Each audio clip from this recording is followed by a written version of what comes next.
14장에 우리가 왔습니다. 14장에서 아브라함이 자신이 집에서 훈련시켰던 318명의 병사를 가지고 롯과 소돔의 모든 잃어버린 것들을 도로 찾아오는 놀라운 일을 보게 됩니다.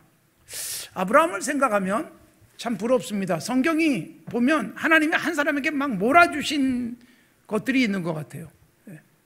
누군가는 전쟁도 잘하고 노래도 할 줄 알고 작곡도 하고 악기도 만들고 왕도 되고 그랬던 다윗 왕 같은 사람이 있잖아요. 양도 잘 지키고, 여기 아브라함은 재산도 많은 데다가 하나님도 잘 섬기고 더군다나 용기 있게 자기 조카 롯을 전쟁을 해서까지 건져내는 그런 모습도 보여주고 있습니다. 하나님께서 사람들에게 다양한 은사를 주셨는데 누군가에게 많이 주신 것처럼 느껴질 수가 있어요. 그것은 그런 상황들이 있기 때문에 자기 안에 있던 은사가 이렇게 끄집어내진 것입니다. 롯이 잡혀가지 않았다면 아브라함은 전쟁도 안 했을 거예요. 그래서 아브라함이 싸움을 얼마나 잘하는지도 우리가 알지 못했을 겁니다. 생각지 못했던 일들이 내 안에 내재되어 있던 능력을 이렇게 끄집어내주는 거예요. 그러니까 살아가면서 이런저런 어려움을 만나거나 또 생각지 못했던 장애물을 만났을 때 하나님이 이번엔 내 안에 있는 어떤 보물을 발견하게 하시려고 하는 것일까, 그렇게 기대하는 것도 꽤 괜찮을 겁니다. 생각지도 못했던 상황이 내 안에 이런 게 있었구나 라는 것을 깨우쳐 주시는 거예요. 아브라함이나 다윗 같은 사람만이 아니라 우리들에게도 다양한 은사들을 주셨습니다. 그리고 여러분, 사실 여러 가지 일들을 해내시는 많은 분들이 있지 않습니까? 엄마도 하고 아내 노릇도 하고 돈도 벌어오고 일상 속에서 굉장히 역동적으로 움직이고 특별한 은사와 재능을 가지고 일하시는 그런 분들도 많이 있잖아요. 그러니까 하나님은 한 가지만이 아니고 두 가지, 세 가지, 네 가지 다 주셨을 수 있는데 그것을 찾아낼 수 있는 기회가 주어졌다는 거예요. 아브라함은 이렇게 조카 롯 때문에 318명의 가병을 데리고 가서 전쟁에서 이기는 놀라운 일도 경험하게 된 것입니다. 자, 아브라함이 이렇게 나서게 된 것은 조카 롯이 사로잡혔다는 소식을 들었기 때문입니다. 자, 우리가 앞에서 보았듯이 13장에서 조카 롯은 아버지 같은 삼촌 이 아브라함이 이제 우리 같이 이동하기 힘드니까 갈라서자, 네가 먼저 선택하라 그랬더니 롯이 어떻게 했어요? 삼촌 제끼고 자기가 좋은 거 선택했습니다. 롯은 뭐 서열이나 내가 받은 은혜나 이런 것 고려하지 않았습니다. 자기에게 당장 경제적 이익이 있다면 그쪽을 선택하는 사람이 롯이었습니다. 세상에는 그렇게 약삭 빠른 사람, 여러 사람 제치고라도 자기 거 챙기려고 하는 그런 사람들이 있어요. 그리고 그런 사람들이 잘 되는 것 같이 보일 수도 있어요. 그러나 여러분, 그래서 잘 되는 게 아니라 하나님 앞에서 건강한 가치와 그리고 때로는 양보하지만 하나님이 더 놀라운 것을 주실 수 있습니다. 그래서 롯은 먼저 앞서가려고 했었지만 결국 성경 역사 속에서는 아주 참 불행한 민족으로 전락하게 됩니다. 아브라함은 이렇게 양보하고 조카를 잘 세워주고 그랬지만 엄청난 복을 받게 되는 것입니다. 롯이 경제적 고려를 하면서 아브라함이 제안을 하자 가장 좋아 보이는 땅을 선택했습니다. 소돔이 있는 그 지역을 다 바라보니까 너무 좋아 보여요. 이집트의 나일 강변의 비옥한 토지처럼 보였습니다. 그래서 그것을 선택해서 갔습니다. 잘 될 것 같았습니다. 거기 가면 돈도 벌고 목축도 잘하고 집안이 점점점 흥황할 것처럼 보였습니다. 그런데 여러분, 무슨 일이 일어났습니까? 여러분, 다른 거 다 제껴놓고 오직 돈만 쫓는 사람에게는 오히려 손해보는 일들이 생겨나는 거예요. 망할 것 같은데 양보하고 배려하고 욕심내지 않는데 잘 되는 사람이 있습니다. 잠언에서 그래서 후퇴후 구제하여도 부하게 되는 일이 있고, 인색하게, 과도하게 인색하게 사는데 가난해지는 사람이 있다, 그런 말씀을 주고 계세요. 롯은 경제성만 고려해서 선택해서 갔습니다. 그런데 거기서 최종적으로는 다 잃어버리잖아요. 심지어 아내까지 잃어버리고 두 딸과 결혼을 약속한 사위들까지 잃어버리고 모든 재산 다 잃어버린 채 겨우 목숨만 두 딸과 함께 건져서 나오게 됩니다. 그런 과정 속에 하나님께서 경고 사인을 주세요. 19장에서 그렇게 다 잃어버리지만 여기 14장에서 소돔을 선택해서 갔지만 위험한 곳이야, 나왔으면 좋겠다라는 사인을 주세요. 근데 그 사인을 못 알아차립니다. 자, 그 사인이 뭐예요? 전쟁이 일어났어요. 소돔 왕부터 시작해가지고요, 롯과 가족들 모든 재산까지 다 빼앗기는 아주 위험스러운 상황에 처하고 말았습니다. 그런데 누가 구해주는 거예요? 아브라함이 건져주는 거예요. 여러분, 이거는 하나님의 노티스예요. 하나님의 경고 사인이에요. 우리도 살다 보면 이런저런 사인을 만날 수가 있어요. 교통 표지판도 사인이고, 들어가지 마시오, 돌아가세요, 이것도 다 사인이잖아요. 그거 그냥 거스르면서 빠른 길 가겠다고 하다가 정말 위험한 일을 만날 수 있는 것입니다. 하나님께서 중요한 사인을 주셨어요. 여기 아니야, 여기 있다가 너 큰일 나 라는 사인으로 소돔성 전쟁을 통해서 다 잃어버릴 뻔하고 죽을 뻔했습니다. 그럼에도 불구하고 어떻게 해요? 또다시 거기 들어가는 거예요. 깨닫지 못하는 것은 멸망하는 자와 같다, 그렇게 호세아 4장에서도 말씀하고 있고 성경 곳곳에서 그것을 우리에게 깨우쳐 줍니다. 그러니까 나에게 생각지도 못했던 문제가 일어나고 하나님이 때로는 우리를 곤란하게 만들었을 때 사인으로 여기셔야 돼요. 아, 하나님이 막으시는구나, 이것도 깨닫는 것이 지혜로운 사람이에요. 그런데 롯은 깨닫지 못합니다. 다시 소돔에 들어가고 아까 말씀드린 것처럼 다 잃어버리고 맙니다. 우리들이 하나님 앞에서 그때그때 사인이 오면 잘 읽어내셔야 돼요. 기도하는 건 뭐예요? 하나님의 사인을 찾아내는 거예요. 말씀을 읽고 묵상하는 게 뭐예요? 하나님의 사인이 내게 오는 거예요. 내 가슴 속에 때로는 걱정스러운 마음이 들기도 하고 왠지 하나님의 은혜로 평안하기도 하고 사인들이 생겨요. 기도하고 말씀 묵상하고 살아가면 그렇다는 것입니다. 그렇다고 여러분 무슨 뭐 내 기분 이런 거에 따라서 행동하라는 것은 아닙니다. 성경적으로 옳은 길 바르게 선택하는 것도 굉장히 중요한 은혜고 복입니다. 아니다 싶으면 멈춰야 돼요. 계속해서 잘 될 것 같은데 멈춰야 될 때도 있고 때로는 힘들어 보이지만 가야 될 때도 있습니다. 그렇기 때문에 그냥 길이 순조롭게 열린다고 잘 되는 게 아니에요. 순조롭게 열리는데 가다가 풍랑을 만나기도 하고, 이건 여러분 요나서에도 나오고 그리고 사도행전에도 나오는 일입니다. 굉장히 힘들고 벅차고 어려운데 그 길이 주님이 원하시는 길일 수도 있습니다. 바울 사도를 통해서 그런 것들을 보여주기도 하고 믿음의 사람들이 그런 선택과 중요한 결단들을 해냈던 것입니다. 롯은 결국 경제적 고려만 했다가 완전히 잃어버리는 비극적 상황을 경험했어요. 그래도 깨닫지 못하고 거기 다시 들어갔다가 다 잃어버리고 19장의 그 안타까운 모습을 보게 되는 것이고, 그래서 롯의 후손들은 모압 족속, 암몬 족속이 됐다라는 말씀은 이미 드렸습니다. 자, 그런데 아브라함을 보십시오. 조카에게 다 양보하잖아요. 좋은 거 선택해서 가라. 그런데 여러분 정말 아들같이 사랑해주고 보살폈던 롯이 펄쩍 떠나가 버려요. 그럴 때 하나님이 나타나시잖아요. 혼자 남은 것 같은데 하나님이 나타나시고 하나님이 동서남북 다 주셨다. 지난 주일에 그런 말씀을 드렸습니다. 자, 이렇게 아브라함은 하나님만 바라보는 사람이에요. 인간적 방법을 좇지 않습니다. 자, 그런데 여러분 조카가 소돔으로 떠나고 났는데 급한 연락이 왔어요. 전쟁이 일어났고 롯이 사로잡히고 가족도 다 끌려가고 그리고 모든 재산도 다 뺏어갔다라는 소식을 듣자마자 어떻게 해요? 아브라함이 전쟁에 뛰어드는 거예요. 자기를 위한 싸움이 아닙니다. 자기를 위한 전쟁이 아닙니다.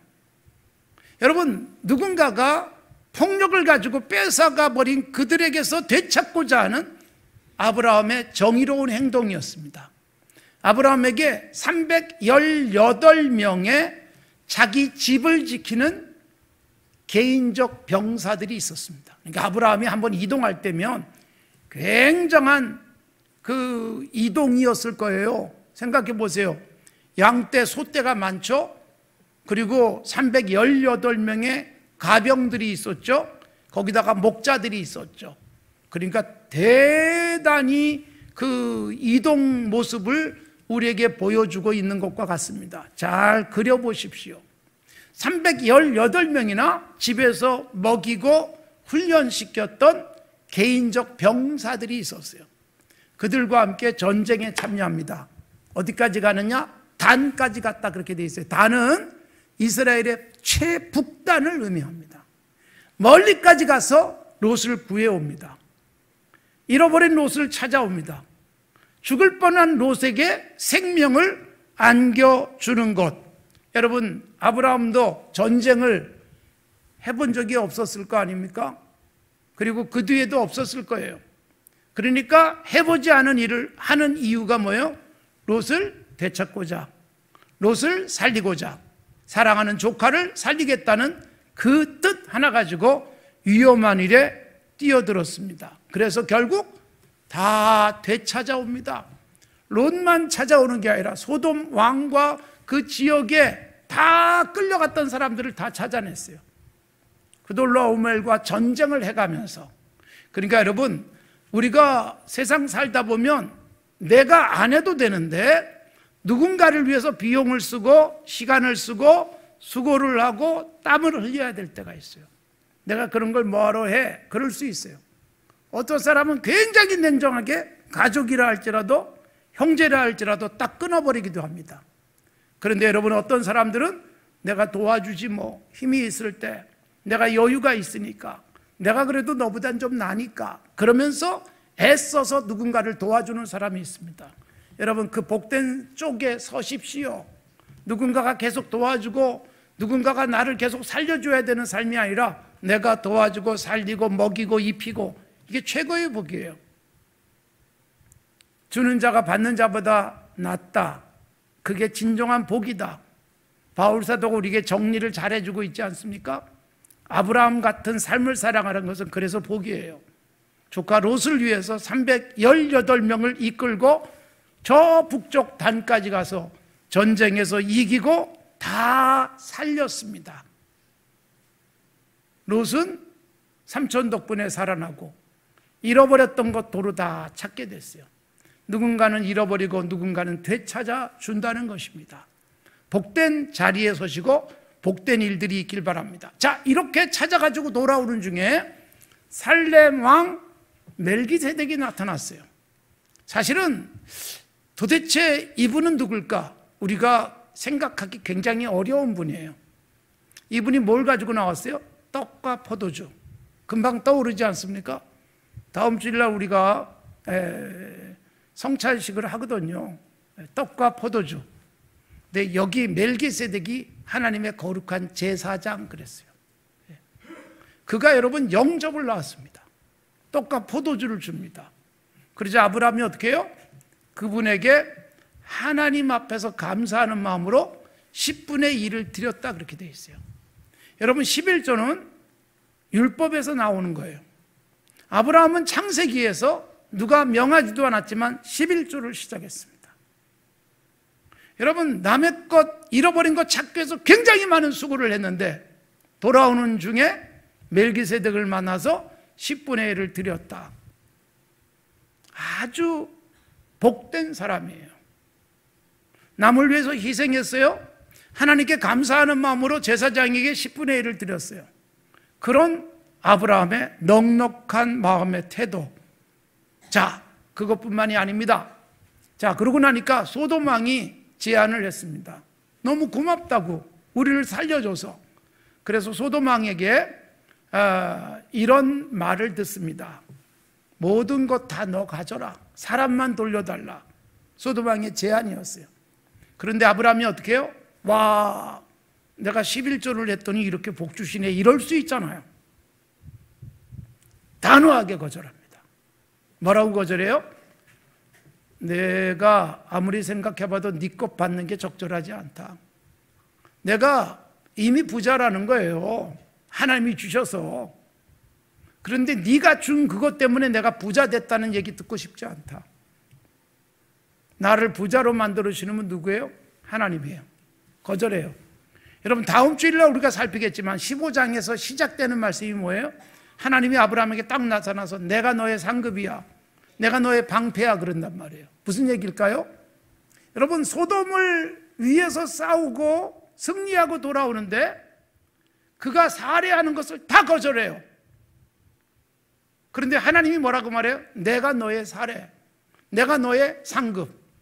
여러분, 세상에 이리저리 손 벌리고 다니지 마시고 하나님이 주시는 것으로 감사하며 살아갈 수 있기를 바랍니다. 이미 아브라함은 부자예요. 그런데 소돔 왕이 주는 것으로 부자 됐다는 얘기 듣고 싶지 않다. 하나님의 백성으로의 자존심을 분명하게 세워갑니다. 여러분, 아브라함은 이런 태도를 창세기에서 보여줘요. 아내 사라가 죽었어요.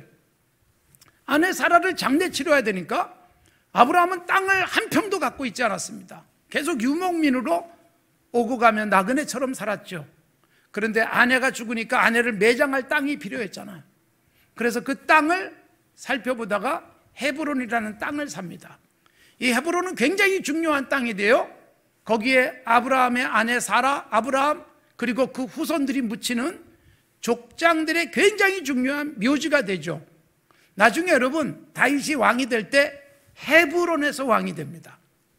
그 땅이 유다 지파의 땅이 되고 헤브론이 다윗이 처음으로 왕이 된 곳, 그렇게 중요한 땅이 헤브론이에요. 그 땅은 좀 산악지대여서 굉장히 힘들지만 그곳이 유다의 지분이 되어지는 흐름들을 뒤에 가면 보게 되는데, 자, 이 헤브론을 땅을 사는데 동네 사람들이 나와가지고 팔기를 거절해요. 왜요? 왜 우리가 당신에게 돈을 받고 그 땅을 주겠냐고, 그냥 쓰라고. 참 얼마나 여러분 이런 일을 만나면 오 할렐루야 하나님 감사합니다 그러지 않으시겠어요? 아브라함이 어떻게 해요? 냉정하게 거절합니다. 네가 나 부자 만들었다는 소리를 듣고 싶지 않다. 그리고 돈을 역시 줘요. 여러분, 이 소돔 왕에게 그렇게 말하고 헤브론 사람들에게도 같은 태도를 취합니다. 예수 믿는 사람들, 여러분 이런 당당한 자세 갖고 사십시오. 누가 주면 그냥 공짜다 그러고 좋아하는 삶이 아니라 내가 줄 수 있는 단계에 올라갈 수 있도록 애쓰시고 아무거나 먹지 말고 아무거나 받지 마십시오. 그런데 여러분, 역사서에 보니까 아브라함처럼 살았던 또 한 사람이 있어요. 아브라함 부자였는데 그랬죠? 역사서에 나오는 사람은 굉장히 가난했어요. 그런데 다 거절해요. 누굴까요? 엘리야 선지자의 제자인 엘리사 선지자입니다. 열왕기하 5장에서 엘리사 선지자가 아람의 군대 장관인 나만의 나병을 고쳐줍니다. 굉장한 일이었습니다. 그러자 여러분, 나병의 고침을 받은 아람의 군대 장관, 왕이 막 빨리 가서 고치고 오라고 엄청난 선물을 줬거든요. 그런데 여러분, 병 낫고 나니까 어떻게 해요? 엘리사에게 납작 엎드려서 재물 다 받으시라고. 근데 여러분, 여기서 엘리사 선지자가 거절합니다. 거절합니다. 아브라함이 실 한 오락이라도 받지 않겠다. 신매는 끈조차도 받지 않겠다. 그렇게 말했는데 엘리사 역시 확실하게 거절합니다. 그래서 아람의 군대 장관이 주는 그 어마어마한 선물을 거절해요. 자, 두 사람의 공통점이 있어요. 하나님을 모르는 사람들이 나한테 주는 것을 거절해요. 엘리사 선지자는 가난한 사람이 주는 것도 받아요. 부자가 주는 것도 받아요. 하나님을 섬기는 사람들이 주는 것은 받아서 귀하게 씁니다. 그런데 엘리사 선지자가 이 당시는요, 자기 제자들을 먹일 양식도 없었고 거주할 공간도 없었어요. 굉장히 가난한 엘리사 선지자가 어마어마한 보물을 주는데 거절해 버리잖아요. 이방 사람이에요. 하나님을 모르는 사람이에요. 선지자가 병 고치고 돈이나 받는 사람처럼 보일까 봐 거절해 버립니다. 그러나 하나님의 백성들이 주는 것은 작은 것도 기쁘게 받아서 선지 생도들과 함께 먹고 그리고 사역을 합니다. 아브라함이나 엘리사가 아주 당당한 모습을 보여주는 거예요. 예수 믿는 사람들이 여러분 세상에 기대서 살지 마십시오. 세상에서 얻어먹고 살지 마십시오. 주는 자가 되는 복이 있길 바랍니다. 베푸는 기쁨이 있길 바랍니다. 받는 걸 복이라고 여기지 마시고 주는 복을 누리시는 성도들이 되어지기를 바랍니다. 자, 이렇게 아브라함이 당당한 모습을 보이면서 자기 조카와 모든 것들을 되찾아 왔습니다. 오늘 본문에서 우리에게 주는 중요한 교훈, 뺏기는 자, 잃어버리는 자가 있는데 한쪽은 되찾아주는 자, 그리고 풍성하게 만들어주는 자가 있어요. 롯처럼 살지 마시고 하나님을 우선하시고 돈 벌겠다고 애쓰지 않았지만 하나님 보시기에 아름답게 살려고 했더니 하나님이 풍성하게 주시는 복을 누리시기를 바랍니다. 아울러 누군가가 잃어버리고 누군가가 뺏겨서 울 때, 누군가가 굉장한 위기에 처했을 때 내가 가서 도로 찾아주고 웃게 만드는 복이 우리에게 있길 바랍니다. 아브라함처럼 사는 거예요. 우린 여러분 아브라함처럼 되자 그러면 아브라함이 기적을 누리고 뭐 엄청나게 복받은 것을 생각할지 모르지만 아브라함이 이렇게 누군가를 위해서 생명을 걸고 가서 빼앗아서 되찾아주는 일을 했다는 것, 이걸 여러분 기억하시고 우리는 그런 역할을 해야 됩니다.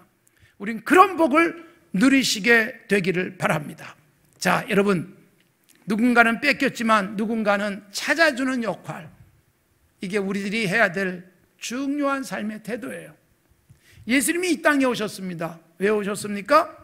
예수님이 오신 것은 잃어버린 자를 찾기 위해서 오셨다 그랬어요. 하나님이 인간을 아름답게 창조하셨는데 인간이 죄를 짓고 사탄에게 빼앗긴 거예요. 양심을 빼앗기고 착한 하나님의 형상들을 잃어버렸어요. 누가복음 19장에 예수님이 이 말씀을 하신 거예요. 예수님이 삭개오라고 하는 당시 여리고에서 굉장히 악명 높은 세리장, 그의 집에 들어가세요. 삭개오가 변화의 새 사람이 됩니다.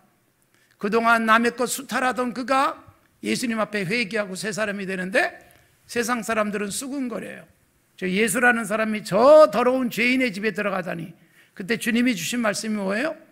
나는 잃어버린 자를 찾아 구원하기 위해서 오셨다. 그러니까 예수님은요, 잃어버린 자를 도로 찾기 위해서 오신 거예요. 그리스도인의 삶이 뭐예요? 되찾아주는 삶, 잃어버린 소중한 가치들을 찾는 것. 우리가 살고 있는 이 세상에 정말 잃어버려서는 안 될 소중한 가치들이 많이 무너지고 있어요. 안타까운 것은 여러분 정말 도덕성들이 파괴되고 있고 어느새 여러분 우리 사회는 세상의 잘못된 흐름 속에 적당하게 휩쓸려 가고 있습니다. 뭐 이런들 어떠하리 저런들 어떠하리 그냥 섞이고 있는 모습들, 교회조차도 교회다움을 잃어버린 채 교회가 어느새 세속적인 가치를 교회 안에 받아들일 수도 있어요. 정말 여러분 우리가 잃어버린 것들에 대한 생각을 하셔야 돼요. 오늘날 여러분 돈 몇 푼 때문에 잃어버리고 있는 것은 없습니까? 오늘날 좀 편리함을 위해서, 인간의 즐거움을 위해서 소중한 가치를 잃고 있지는 않습니까? 사람보다 더 소중한 게 없는데 사람을 소중하게 여기신 하나님 앞에서 우리는 사람을 잃더라도 돈을 가지려고 애쓰고 있는 이런 가치관들은 심각하게 병든 것이잖아요. 주님은 잃어버린 자를 찾으러 오셨습니다. 우리가 이 땅 사는 동안에 잃어버린 것을 되찾기 위한 노력을 하셔야 되고, 그걸 위해서는 아브라함이 전쟁한 것처럼 우리는 영적 전쟁을 하는 거예요. 그래서 바울 사도가 우리에게 영적 전쟁에 대한 말씀을 하세요. 디모데에게 특히 강조했지만 우리가 누구예요? 예수 그리스도의 군인이에요. 군인. 에베소서에서는 영적으로 무장을 하고 공중의 악한 자들과 싸워서 이겨야 된다. 오늘날 여러분, 수많은 사람들을 뺏어간 게 사탄이에요. 하나님의 형상을 잃어버리게 만들고 하나님을 섬겨야 될 사람들이 세상을 사랑하고 세상에 흘러가게 만들고 있는 이러한 세상에서 영적 전쟁을 하면서 아브라함이 조카를 찾아왔듯 찾아내야 됩니다. 더군다나 여러분, 요즘 젊은 애들이 교회를 떠나고 어린아이들이 교회를 나오지 않고 부모님은 교회 생활했지만 우리 자녀들은 어느새 세상에 빼앗겨버린 불행한 일들이 계속 일어나고 있습니다. 앞으로 20년, 30년 후에 한국교회가 제대로 보존될 수 있을까를 걱정하고 있는 때 우리는 기도하면서 영적 전쟁을 통해서 우리의 젊은 애들을 되찾아야 되고요, 건강한 기독교적 가치관을 이 땅에 다시 세워야 될 사명을 갖고 있는 것입니다. 그래서 우리는 찾기 위한 노력, 회복하기 위한 돈 쓰고 힘 쓰고 시간 쓰고 사람 보내는 일을 하고 있잖아요. 우리의 잃어버린 자녀들, 잃어버린 우리 다음 세대들 예수 믿게 만들고 신앙 안에 다시 찾아와야 되는 것입니다. 어느새 내가 신앙생활하는 동안 여기는 저기로 가고 또 누군가는 다른 곳에 뺏기고, 그래서 여러분 나만 남은 상태가 아닙니까? 찾으셔야 돼요. 우리 젊은이들에게, 우리 청소년들에게 하나님 앞에 다시 돌아오도록 되찾는 역사를 펼쳐야 됩니다. 그것을 위한 영적 전쟁이 필요한 것이고, 우리가 여러분 전도하는 건 그 영적 전쟁, 되찾기 위한 거예요. 예수님이 잃어버린 자를 찾기 위해서 오셨다. 잃어버린 양을 찾아서 헤매고, 잃어버린 드라카마를 위해서 애쓰고, 잃어버린 아들이 돌아오기를 그렇게 간절하게 기다린 아버지에 대한 누가복음 15장의 비유처럼 우리가 그런 삶을 살아가는 거예요. 그래서 우리는 여러분 선교사를 보내고, 그리고 곳곳에 하나님의 나라를 만들어가는 사역을 하잖아요. 일본에 여러분 파송된 선교사가 열심히 사역하고 있습니다. 방과 후 학교를 하면서 예수 믿지 않는 부모님들도, 예수 믿지 않는 아이들도 교회 와서 놀게 만들어요. 그게 뭐예요? 잃어버린 자를 찾기 위한 노력이에요. 예수 안 믿는 사람들 문화교실에 가면서 한국 여행도 시키고 우리 집에 와서 밥도 먹이고, 여러분 지금도 문화교실, 방과 후 교실을 하고 있습니다. 일본의 방과 후 교실은 보통은 이런 교실 같은 데 들어가서 책상 위에 앉아서 책을 보고 있지만, 우리 하차범 선교사님이 하는 방과 후 교실은요, 예배당에 의자를 다 치우고 매트 깔아주고 벽도 부딪혀도 다치지 않게 해가지고 일본 아이들이 와서 거기서 노는 거예요. 즐겁게 놀면서 방과 후 교실을 보내는데 예수 믿지 않는 엄마들이 와서 구경하는 거예요. 아이들을 지켜보는 거예요. 그러면서 예수 믿지 않는 그들에게 복음의 문을 열고 그들을 다시 하나님의 백성으로 찾기 위한 노력을 하고 있습니다. 라오스의 우물을 계속 파고 있는 이유가 무엇입니까? 잃어버린 그들을 되찾는 역사예요. 그걸 위해서 우리는 돈을 쓰고 시간을 쓰고 힘을 쓰는 것입니다. IT에 진료소를 세우고, 그리고 IT를 빼앗기고 난 다음에 도미니카로 나와서 거기서 돈을 주고 의사를 고용해 가면서 무료 진료를 하고 학교를 만들어서 공부를 시키고, 그런 사역들이 뭐예요? 되찾는 사역이에요. 사탄에게 빼앗기고 가난에 빼앗기고 온갖 잘못된 가치관에 빼앗긴 세상을 바로 잡아서 하나님의 나라를 만드는 일, 되찾는 역사, 이것을 우리 성도들이 헌금하신 것으로 하고 있는 것입니다. 여러분은 되찾는 역사에 기쁨으로 동참하고 계시는 것입니다. 여러분들의 정성 어린 헌금이 그렇게 한 생명을 살리고, 또 한 곳에 하나님의 나라를 만들고, 또 어떤 곳에는 하나님이 기뻐하시는 열매들이 주렁주렁 맺히게 만들어가고 있습니다. 우리가 준 물을 마시는 사람들이, 우리가 준 감기약 하나 먹는 사람들이 어느새 주님 품으로 돌아오기 시작하는 거예요. 사랑하는 성도 여러분, 이런 되찾는 역사 잃어버리지 마시고, 누군가가 잃어버린 것 찾아주시고, 누군가에게 생명을 주고 누군가에게 희망을 주는 건강한 그리스도인이 되어졌으면 좋겠습니다. 우리 교회가 그 일을 더 꾸준히 할 수 있도록 여러분 힘을 더 내시기 바랍니다. 여러분들이 보람과 감격을 누리시게 되길 바랍니다. 그래서 교회에서 하고 있는 일들에 응원하며 힘을 모으며, 하나님께서 우리를 통해서 이렇게 많은 것을 되찾게 했구나, 잃어버린 가치관들이 회복되어지고 잃어버린 우리 젊은이들이 다시 교회에 돌아오는 귀한 역사를 위해서 함께 힘 모으시고 되찾는 하나님의 사람들이 되어지기를 바랍니다.